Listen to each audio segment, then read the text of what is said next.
से पहले करीब करीब इन्हीं नतीजों की जिसे कहते हैं कि भविष्यवाणी कर रहे थे या अपना आकलन बता रहे थे। योगेंद्र यादव हमारे साथ हैं। सर, सबसे पहले तो जो नतीजे आए हैं उन पर आपकी पहली प्रतिक्रिया क्या है? नीरज भाई, पहला तो इस चीज का संतोष है कि मैंने आपके पास आके न्यूज तक में आके आप सब कुलीग से जब बात की थी तो मैंने मोटे तौर पे वही तस्वीर रखी थी जो कि आज परिणाम में आ रही है। तो इसका छोटा संतोष तो है ही। उससे ज्यादा बड़ा इस बात का संतोष है कि इस देश की चुनाव व्यवस्था वाकई काम करती है, क्योंकि बहुत लोगों के मन में संदेह था कि वोट कहीं और डलेगा, निकलेगा किसी और का, देखना कुछ धांधली होगी। वो नहीं हुई। और एक हिंदुस्तानी के रूप में आपको इस चीज का गर्व होना चाहिए। मुझे गर्व है, संतोष है इस बात का। लेकिन सबसे बड़ा संतोष एक तीसरी बात का है, वो ये है कि इस देश में लोकतंत्र जिंदा है। लोकतंत्र को खत्म नहीं किया जा सकता। संविधान से छेड़खानी करना संभव नहीं। इस देश में चाहे जितना आप कर लीजिए, पैसा आपके पास, मीडिया आपकी जेब में, पूरी संस्थाएं आपके कब्जे में, चुनाव आयोग तक पक्षपाती, इस सब के बावजूद ये जो पब्लिक है ये सब जानती है। पब्लिक ने खड़ा होके इस देश के लोकतंत्र को बचा लिया। तो आज मैं कहूंगा ये तंत्र पे लोक की विजय। जो तंत्र ने कब्जा कर रखा था लोक पे, वो बदला है। मेरे लिए आज की सबसे बड़ी संतोष और खुशी की बात ये आंकड़े हमें नज़र आ रहे हैं, उससे अभी ये लगता है कि एनडीए गठबंधन सरकार तो बना ही लेगा। तो अगर एनडीए गठबंधन फिर से सरकार में आता है तो क्या आपको लगता है कि ये सरकार पिछले 10 साल से जिस मजबूती के साथ काम कर रही थी या जिस रवैये के साथ काम कर रही थी, ये सरकार फिलहाल 2024 में भी बनी तो दोबारा इसी तरीके से काम कर पाएगी या कोई अंतर होगा? नीरज जी, आपने अच्छा किया संशोधन कर लिया मजबूती शब्द में, क्योंकि हिंदी में इसके लिए बहुत बेहतर शब्द है। उच्छृंखलता, उद्दंडता, अहंकार, एकाधिकार, ये सब, एक छत्र राज, वो सब चीज चल रही थी इस देश के अंदर और उस पे ब्रेक लग गई। जैसा कि आपको याद होगा, जब हमने बात की थी कुछ दिन पहले, मैंने जो आंकड़े प्रस्तुत किए थे वो साफ कह रहे थे कि हाँ, बीजेपी मेजॉरिटी से बहुत नीचे रहेगी, लेकिन कुल मिला के एनडीए का आंकड़ा 272 के पार जाने की संभावना। तो इसमें कोई नई बात नहीं है। इतना मैंने तब भी कहा था, इसे आप आज भी याद रखिए कि जिसे बीजेपी का जो आंकड़ा है वो तो ठोस, जो एनडीए का आंकड़ा है उसमें कई कच्ची ईंटें। चंद्रबाबू नायडू और नरेंद्र मोदी जी का रिश्ता कैसा है, ये किसी से कोई छुपी हुई बात नहीं। पहला मौका मिलते ही चंद्रबाबू नायडू उनको छोड़ेंगे, इसमें कोई संदेह नहीं। उधर नीतीश कुमार जी का ट्रैक रिकॉर्ड क्या है और उनको क्या क्या उपनाम मिले हैं ये आप भी जानते हैं।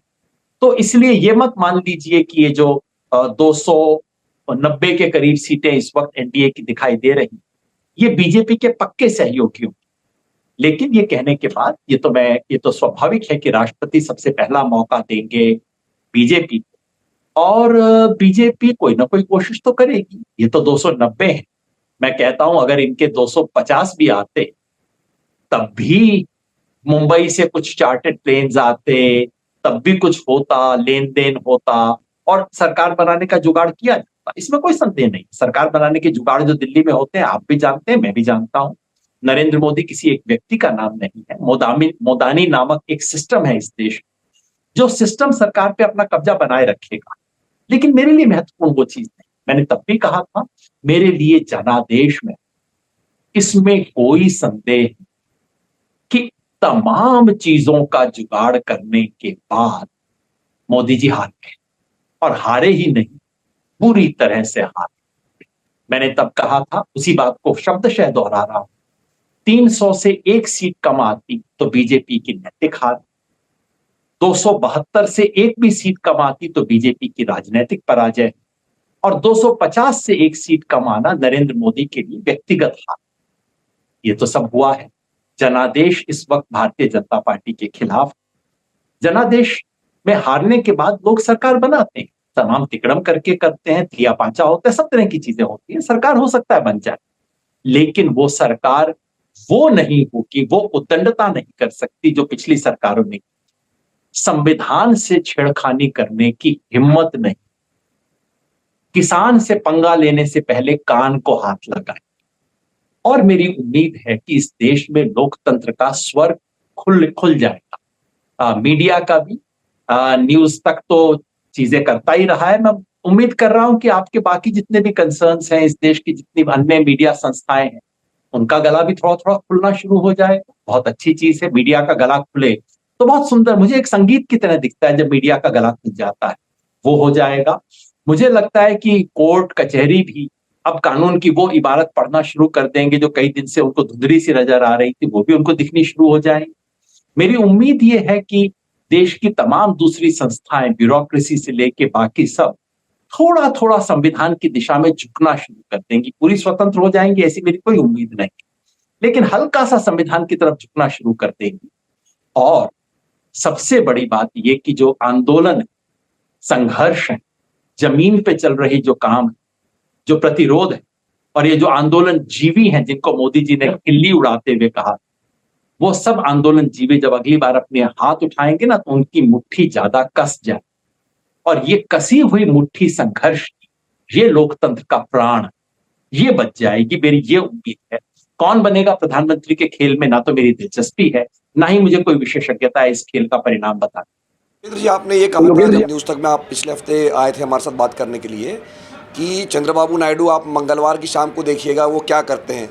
तो आपको अभी भी ऐसी कोई संभावना लग रही है कि इंडिया की सरकार बन सकती है या नरेंद्र मोदी की सरकार नहीं बनेगी? अब मिलिंद जी, सच बात, जैसे मैंने तब भी कहा था, मैं ना इन चीजों को बहुत ज्यादा जानता नहीं हूं। इतना मैं जरूर जानता हूं कि चंद्रबाबू नायडू को व्यक्तिगत रूप से ये इस चीज की खुंदक है कि मोदी जी के कहने पे मुझे जेल में डाल, और वो इस बात को जल्दी से भूलेंगे।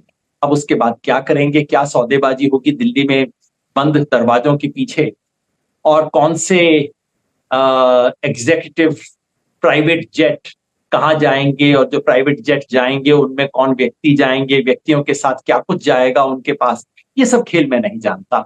ये आपको 2-4 दिन में पता लग जाएंगी। मेरी इसमें, जैसे मैंने कहा, ना तो विशेषज्ञता है, सचमुच और ईमानदारी से कहूं तो बहुत ज्यादा दिलचस्पी भी नहीं। कुमार के बारे में आपको लगता है, क्योंकि नीतीश कुमार के पास भी अब एक तरह से ट्रम्प कार्ड है। अब तक वो बीजेपी के रहमो करम पे थे बिहार में कि उनका मुख्यमंत्री पद, अब जो है दिल्ली की जो सरकार है वो कहीं ना कहीं उनके हाथ में होगी।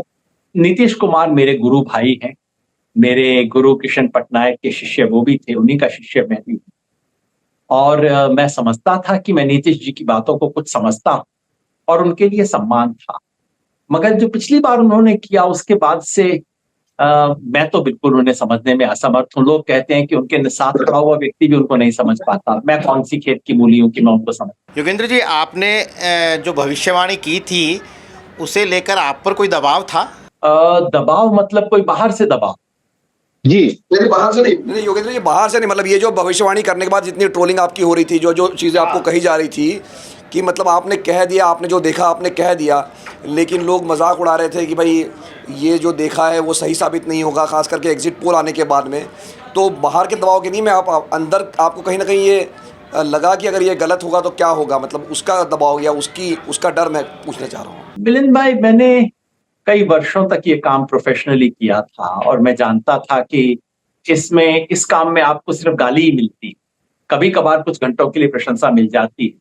और ये मैं जानता हूं कि अगर आप सही फोरकास्ट कर देते हैं तो लोग 24 घंटे तक आपको याद रखते हैं और 24 घंटे ताली मिलती है, और अगर आप एक गलत बात कह देंगे तो लोग 24 साल तक भूलते नहीं है उस बात को। ये इस बार भी होगा, 24 घंटे की ताली है, अच्छी बात है। ये मैं जानता था कि ये सब हो, लेकिन जैसा मैंने आपको बिल्कुल स्पष्ट कर दिया था, मैं ओपिनियन पोलिंग छोड़ चुका हूं। सेफोलॉजी में मेरा कोई दिलचस्पी नहीं। देश का सबसे अच्छा भविष्य वक्ता बनूं ऐसी मेरी जिंदगी में कोई ख्वाहिश नहीं है, मैं कतई नहीं करना चाहता। मैं तो मजबूरी से धकेला गया था इसके अंदर। इस बार मजबूरी से इसलिए धकेला गया था कि मैं देख रहा था कि ओपिनियन पोल्स का इस्तेमाल करके, सर्वे का इस्तेमाल करके माहौल देश में बनाया जा रहा था। चुनाव की शुरुआत में ही वॉक ओवर हो जाए विपक्ष का, ये करने की कोशिश की जा रही थी, और इसमें सर्वे का सहारा लिया जा रहा था। चूंकि मैं देख पाता था, इसलिए मैंने वहां इंटरवीन किया और कहा कि ये तो झूठ बोला जा रहा है। तो ये मेरा एक राजनीतिक धर्म था, ये बताना कि जो बोला जा रहा है झूठ है, क्योंकि मैं सच समझ रहा था, जो मुझे सच दिख रहा था। मैंने इसलिए बोला, रिस्क था, बिल्कुल बहुत रिस्क था। अगर गलत होता तो सारी दुनिया ना सिर्फ हंसती बल्कि ये भी कहते कि देखिए इन्होंने फला आदमी फला पार्टी का सपोर्ट करने के लिए ये भविष्यवाणी की थी। तो ये तो इस देश की फितरत है, लोग नियत पे शक हमेशा करते हैं। एक दिन मैंने कह दिया कि वो मेरे ट्वीट को लेकर प्रशांत किशोर ने कुछ कर दिया, तो जो लोग कांग्रेस या इंडिया के प्रति सहानुभूतिपूर्ण है वो लोग ही मेरे पीछे पड़ गए कि देखिए आस्तीन का सांप है। तो हिंदुस्तान में दिक्कत ये हो गई है कि हमने असहमति की भाषा की गुंजाइश खत्म कर दी है और केवल एक दूसरे के नियत पे शक करना और गाली गलौज की भाषा हमने बना दी है। ये शक था, लेकिन मुझे इतना लगता था, एक दोस्त ने मुझे कहा, अंग्रेजी में उसने कहा कि you staked your entire life's reputation on this. मैंने कहा यार सच है, लेकिन ऐसी रेपुटेशन को लेके मैं अपनी चिता पे नहीं जाना चाहता। कोई बात नहीं, अगर सच बोलने में अपना धर्म निभाते हुए वो सारी रेपुटेशन डूबी गई, मुंह काला ही हो गया, कोई बात नहीं, उसके साथ मरना मैं पसंद करूंगा बजाय इसके कि मैं अपनी रेपुटेशन बचाने के ख्याल से सच जानते हुए भी ना बोलूं और चुपचाप सेफ प्ले करूं। ये मैंने सीखा नहीं। योगेंद्र जी, कांग्रेस पार्टी के प्रदर्शन और एक नेता के तौर पर राहुल गांधी के प्रदर्शन को इस पूरे चुनाव में आप क्या कहेंगे? इन सब चीजों के बारे में मेरा एक सिंपल प्रश्न होता है कि मान लीजिए कांग्रेस को 60 सीट आती जैसा कि एग्जिट पोल कह रहे थे, उस वक्त लोग राहुल गांधी के बारे में क्या कह रहे थे? वो कहते कि निकम्मा राजनेता है, वो कहते कि भाई ये तो देखिए क्या यात्रा पे निकल दिए, समझ नहीं आती कि इस देश में खाली यात्रा से कुछ नहीं होता, आपको राजनीति की कोई समझ नहीं है और ये बिल्कुल पता नहीं कहाँ की वैचारिक राजनीति लेके आए हैं, ये है वो है, सब बातें कही जाती ना। तो अब जब नहीं है तो शायद हमें कुछ तो श्रेय देना ही पड़ेगा। जैसा मैं कहता हूं, अगर जीत जाते तो सारा श्रेय मोदी जी को होता, सारी चैनल मोदी जी के गाने गा रही होती। तो अब भैया हार गए तो जरा मोदी जी के बारे में 2-4 शब्द बोल दो ना कि वो जिम्मेवार हैं इसके लिए। इसी तरह से राहुल गांधी को कुछ तो श्रेय मिलना चाहिए। हालांकि मेरी हमेशा मान्यता रही है कि जो जीता वही सिकंदर राजनीति का नियम नहीं होना चाहिए। जो जीता उसकी गलतियां देखी जानी चाहिए, जो हारा उसके पॉजिटिव देखे जाने चाहिए। मैं राहुल गांधी को 1-2 चीजों के लिए श्रेय देता हूं। सबसे बड़ा श्रेय इस चीज के लिए देता हूं, जब सारा देश, उत्तर प्रदेश में बीजेपी की जीत के बाद 2022 में जब सारा देश कांग्रेस पार्टी के तमाम कई नेता कार्यकर्ता सब मान चुके थे कि भैया अब एक ही रास्ता है कि बीजेपी की पूंछ पकड़ो और उसी रास्ते पे आप भी राजनीति करो, जैसी बीजेपी जिन जिन सवालों को उठा के करती है, अरे सॉफ्ट हिंदुत्व करो, ये करो वो करो।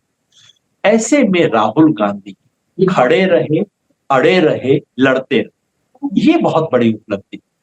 2-3 बार मेरा उनसे एक्सचेंज हुआ था पिछले 2-3 साल में। तो जब उन्होंने ये बात की, एक्सचेंज बहुत बार हुआ है, उन्होंने एक बार मुझे कहा कि पता है मेरी पार्टी में मैं ही अकेला एक पागल जो सोचता है कि ये चुनाव हम जीत सकते हैं, कोई नहीं मानता, पर मैं पागल हूं, मैं मानता हूं कि हम जीत सकते हैं। एक नेता में ये पगलापन होना चाहिए। राहुल गांधी ने ये क्षमता दिखाई, खड़े रहने, अड़े रहने, ये जिद कि हम उस पर कायम रहे। और दूसरा, राहुल गांधी ने एक बड़ा काम किया कि कांग्रेस को दोबारा उसके अपने सामाजिक आधार से जोड़ दिया।